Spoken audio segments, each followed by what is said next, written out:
Hello दोस्तों, कैसे हैं आप सब। तो राज सोनी के यूट्यूब चैनल में आपका बहुत बहुत स्वागत है। दोस्तों, इस वीडियो में आपके लिए 10th क्लास के जो मैथ्स का चैप्टर है समांतर श्रेणी, उसकी एक वन शॉट वीडियो लेकर आया हूं।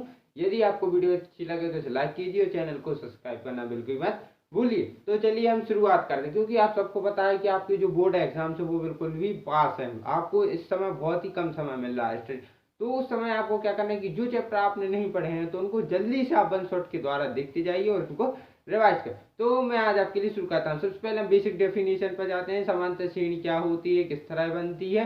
तो समांतर श्रेणी एक ऐसी श्रेणी होती है जिसमें उसके पद रहते हैं, जिसका जो पद रहता है प्रथम पद में एक अन्य पद डी जोड़ दिया जाता है, जिसके द्वारा समांतर श्रेणी का निर्माण हो। मतलब कि अपने पिछले पद को जोड़, पिछले पद में एक अगला पद डी जोड़कर एक श्रेणी बनाई जाती है, जिसे हम किसके नाम से जानते हैं, समांतर श्रेणी के नाम से जानते हैं। इसका अपन पहले क्या देखते हैं, व्यापक रूप देखते हैं। समांतर श्रेणी का व्यापक रूप, ये बोर्ड एग्जाम के लिए बहुत ही ज्यादा इंपॉर्टेंट है, क्योंकि ये अपने उसमें ऑब्जेक्टिव में आ जाती है। समांतर श्रेणी का व्यापक पद क्या होता है, इसके द्वारा मैं आपको डेफिनेशन बताता हूँ। का व्यापक पद, व्यापक पद, ठीक है। तो समांतर श्रेणी का व्यापक पद क्या होता है, इसका पहला पद होता है ए। इसमें अपने पिछले पद में, इसके पिछले पद में एक नया पद जोड़ा जाता है, वो क्या होता है डी। क्या जोड़ दिया जाता है, डी, इस तरह, ठीक है। इसी के अलावा अब इसके पिछले पद में एक और पद डी जोड़ दिया जाता है, यानी कि क्या डी प्लस डी 2d, इस तरह से। इसी तरह ए प्लस 3d, ठीक है। तो ये क्या हो गया, समांतर श्रेणी का व्यापक पद, जिसमें इसके पिछले पद में एक डी नया पद जोड़ा जाता है, जिसके द्वारा समांतर श्रेणी का निर्माण होता है। ये तो हो गई अपनी बिल्कुल बेसिक कि आपके लिए ये चीज आनी चाहिए कि अगर एग्जाम में पूछा लिया गया कि समांतर श्रेणी का व्यापक पद क्या होता है, वो क्या होता है, वो होता है ए प्लस डी, ए प्लस 2d, ए प्लस 3d, इस तरह से आगे। इसका मतलब ये हो गया पहला पद। ये आगे आपके लिए क्वेश्चन में भी रहेगा, ये हो गया अपना पहला पद, ठीक है। ये आपका हो गया दूसरा पद, कि किसी समांतर श्रेणी का दूसरा पद क्या होता है, तो वह ए प्लस डी होता है। किसी समांतर श्रेणी का तीसरा पद क्या हो, ए प्लस 2d होता है। इस तरह से इससे अनंत पद का अपन बना सकते हैं, ठीक है। ये तो आपकी हो गई बेसिक डेफिनेशन। फिर इसके आगे आते हैं, यहाँ पर आपके क्वेश्चन वो इसको क्रिएट करेंगे। तो मैं अगले आपको बताता हूँ। ये देखिए, आपने ये समझ गया। अब इसके बाद बताता हूँ आपको दूसरी चीज क्या है।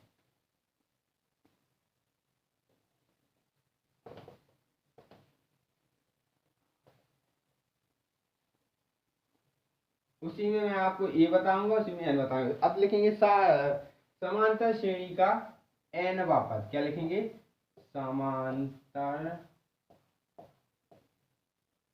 समांतर श्रेणी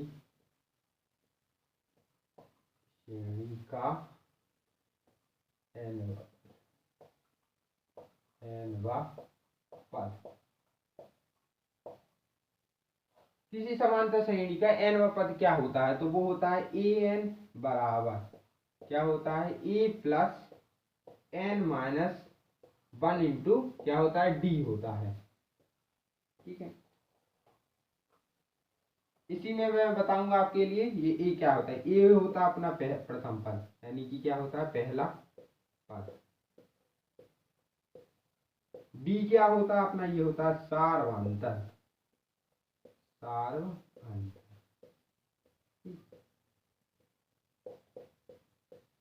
सार्वंतर किस तरह निकाला जाता है ये भी बताता हूँ। ये होता है अपने पिछले पद को घटा के इसका सार्वंतर निकाला, यानी a2 माइनस a1, ठीक है।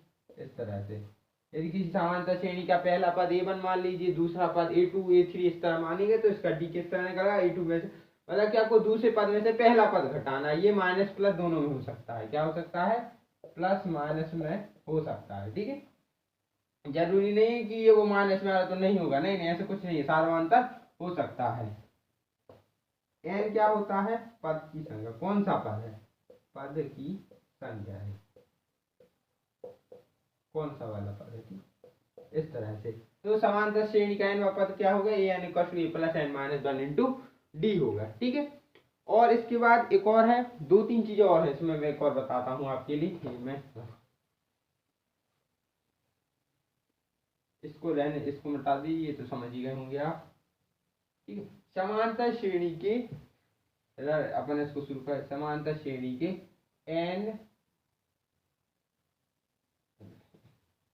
n पदों का योगफल, समांतर श्रेणी के n पदों का योगफल क्या होता है। ये बहुत मोस्ट इम्पोर्टेंट है। समांतर श्रेणी के n पदों का योगफल, समांतर श्रेणी के जो n पदों का योगफल है वो बोर्ड में बहुत ज्यादा ही पूछा जाता है। इसको आप बिल्कुल याद कर लीजिए, चाहे कैसे भी कीजिए। ठीक है, तो इसका ये होता है एस एन से दर्शाया है, ये होता है S N equal to n/2 bracket में 2a plus n-1 into D. ठीक है, ये होता है आपके क्या, समांतर श्रेणी के n पदों का योगफल। इसे एस एन के द्वारा प्रदर्शित किया जाता है। n पद, ए एन वे पद को ए एन द्वारा, यदि योगफल है तो एस एन के द्वारा, या n वा पद पूछे तो ए एन। ठीक है, तो ये होगा समांतर श्रेणी के n पदों का योगफल। यदि किसी समांतर श्रेणी का अंतिम पद दिया है और तब आपसे वो क्या पूछे कि इसका योगफल क्या होगा, तो उसका सूत्र ऐसा रहेगा, मैं बताता हूं। अंतिम पद से योगफल का क्वेश्चन पूछे, अंतिम पद से योगफल,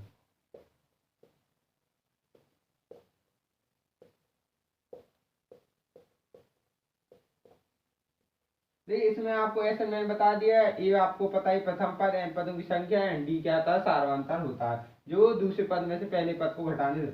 यदि अंतिम पद से योगफल पूछे तो एस एन क्या होगा अपने पदों का योगफल, n/2 ब्रैकेट में ए प्लस एल। ठीक है, ये होता है S N equal to n/2 A plus L होता है। ये क्या होगा अपनी, यदि अंतिम पद से आपको योगफल पूछा है तो इस तरह से आपको पता चल जाएगा, n/2 ए प्लस एल करेंगे तो आराम से निकाल सकते हैं।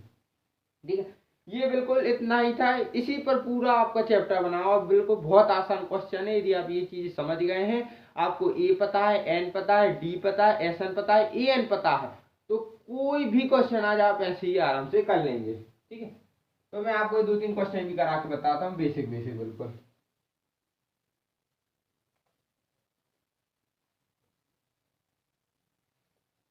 और आपके लिए, आप देखिए टाइम बहुत कम बचा हुआ है आपके एग्जाम्स के लिए, तो आपको क्या करना है, अपना ज़्यादा से ज़्यादा टाइम है ना वो अपनी स्टडी में देना है। आपकी डिस्ट्रैक्शन को आप दूर रखिए और कोशिश करिए आप ज़्यादा से ज़्यादा अपना टाइम स्टडी में दे सकें। तो एक क्वेश्चन क्या है कि एक एपी दी थी, क्या दी थी, एक एपी। ठीक है, अर्थमेटिक प्रोग्रेशन, समांतर श्रेणी को इंग्लिश में क्या बोलते हैं, अर्थमेटिक प्रोग्रेशन, एपी बोलते हैं। यहाँ पर लिख लीजिए एपी। ठीक है, एक क्वेश्चन था एपी का कि एपी में एक संख्या दी है 5, 8, 11, 14 डैश, कौन सा पद दिया था, 10वां पद। ठीक है, 10वां पद, 10वां पद। ठीक है, ठीक है, 10वां पद दिया था। तो और हमसे पूछा क्या है इसमें, इसमें आपसे पूछा है एन, ए एन पदों का n वां पद बताइए, ए एन वां पद बताइए। ठीक है, एन वां पद बताना है, तो सबसे पहले हम क्या लिखेंगे, ए क्या है, ए अपना है 5, सार्वंतर डी क्या निकलेगा, वो निकलेगा A2 माइनस A1, यानी कि 8 में से 5 को माइनस करेंगे यानी कि 3। देखिए आप क्या ये लिखेंगे तो एग्जामिनर के लिए बहुत आसान रहेगा चेक करने के लिए, वो देखा कि मतलब कि जो भी स्टूडेंट उसको क्लियर कि क्या करना पड़ता है, तो इसको लाएंगे तो इससे आपको कॉपी अच्छी लगती है आपकी। देखना ये डी आ गया अपना 3, एन क्या हो गया, एन है, अब एन बताइए क्या होगा, बताइए एन क्या रहेगा अपना, तो एन का रहेगा अपना 10वां पद बोला है, कौन सा पद बोला है, 10वां बोला है, तो ये हो गया अपना एन। ठीक, तो ए एन वा पद कौन सा हुआ, तो वो आपको पता ही है formula, a n equal to a plus n minus 1 into d. A दिया है 5, एन दिया है 10 माइनस 1 इंटू ये डी 3। ठीक है, तो 5 प्लस 9 इंटू 3, यानी कि कितना आंसर आ गया अपना 32। तो ए एन वा पद कौन सा हो गया अपना 32। ये आपका ऑब्जेक्टिव क्वेश्चन बन सकता है बहुत आसानी से। ठीक है, इस तरह से ऑब्जेक्टिव क्वेश्चन पूछ सकते हैं। देखिए ए बी दिया था 5 8 11 14 से लेकर एन 10 वापस पूछा था। ये 5 है, डी अपना e2 - 7 3 आ गया, एन अपना 10 वापस है, तो अपन ने लगाई एन वापस e + n - 1 × d, basic calculation और आंसर। ये आपके ये बिल्कुल बहुत आसान चीज है, ये आपको आनी ही चाहिए।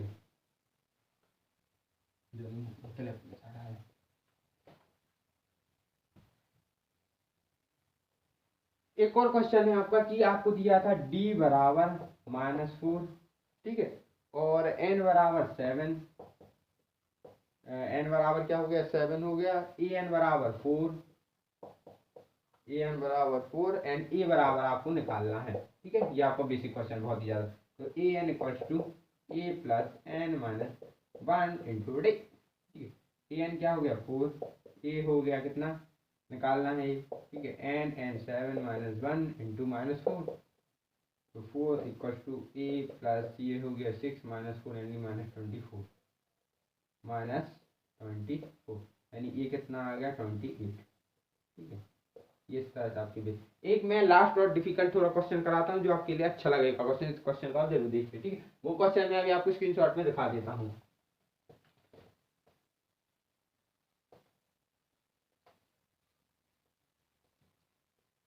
तो क्वेश्चन क्या है, यदि किसी समांतर श्रेणी AP का दूसरा पद 13 है, किसी समांतर श्रेणी का दूसरा पद 13 है तथा इसका पांचवा पद 25 है, इसका पांचवा पद 25 है, तो हमें निकालना है इसका सातवां पद। तो इस तरह के क्वेश्चन को निकालने में बेसिक देखिए, जब आपको बा पद बोल दिया जाए, यानी कि वो आप पहले तो एन वाला टर्म लगाइए सबसे पहले, इसमें सबसे पहले हम क्वेश्चन क्या देंगे, इसका पांचवा पद 25 है, पांचवा पद इसका क्या है 25 है, तो पांचवा पद बोला, कौन सा पद, पांचवा पद क्या है 25 है, क्या है पांचवा पद 25 है, तो an = a + n - 1 × d, ठीक है। तो an पांचवा पद 25 है, यानी an 25 है, ये तो a ही है, n हो गया 5 - 1 × d, तो 25 बराबर a + 4d, ठीक, ये बन गया अपना एक, ठीक है। इसको मान लीजिए इक्वेशन 1।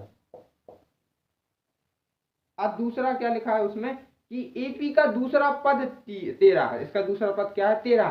मैंने आपको शुरुआत में बताया था कि समांतर श्रेणी का व्यापक पद होता है वो क्या होता है a + d, a + 2d, a + 3d, इस तरह बढ़ते। इसका दूसरा पद क्या हो a + d, तो a + d अपन को कितना दिया है 13 दिया है, क्या दिया है, इसका AP का दूसरा पद क्या दिया है 13, तो दूसरा पद क्या होता है AP का a + d = 30, ठीक है। ये होगा इक्वेशन 2। अब क्या करेंगे अपन, इक्वेशन 2 और इक्वेशन 1 को सॉल्व कर लेंगे आपस में, ठीक है, यहाँ पर कर लेते हैं, ठीक है। तो a + 4d 25 और a + d = 30, ठीक है। इनको क्या कहती है सब्ट्रैक्ट कर दिए, ये माइनस ये माइनस ये माइनस, ये कैंसिल हो गया, यहाँ 3d = 12, यानी d = कितना आ गया 4, ठीक है।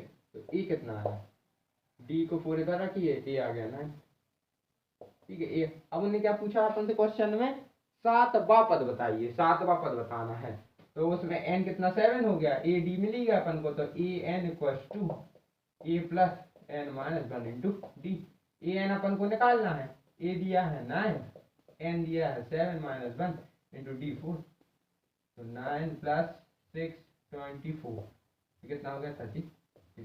तो इस क्वेश्चन का बेसिक आंसर क्या है 33। ये आपके 4 मार्क्स के क्वेश्चन है जो इस तरह से आपको सॉल्व करने होते हैं।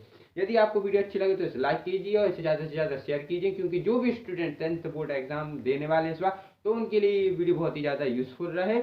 इसी के साथ धन्यवाद, थैंक यू। तो फोटो और क्या चला लगे यार, अरे बहुत बड़ी वीडियो बन गई, अरे बीच बीच में वो भी तो है ना।